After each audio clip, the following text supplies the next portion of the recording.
Ben ritrovati al meteo. Tempo spiccatamente instabile sulle nostre regioni. Vediamo il dettaglio di giovedì 7 giugno. Sul Veneto al mattino qualche piovasco solamente sui rilievi. Dal pomeriggio aumenteranno le nubi ovunque con temporali sparsi ma piuttosto frequenti, possibili un po' su tutti i settori, localmente anche di moderata intensità. Temperature minime tra 16 e 21 gradi, valori massimi compresi invece tra 21 e 27 gradi. Non cambia di molto la previsione sul Friuli Venezia Giulia, qualche spazio soleggiato in più al mattino, poi col passare delle ore deciso peggioramento con rovesci possibili un po' su tutti i settori della nostra regione.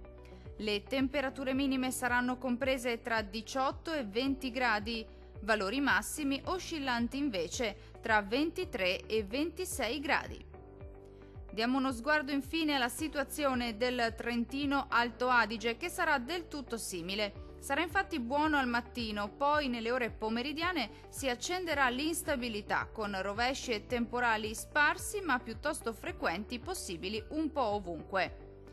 Temperature minime intorno ai 15 gradi, valori massimi oscillanti invece tra 25 e 28 gradi circa. Dal meteo di Antenna 3 è tutto. Arrivederci al prossimo aggiornamento.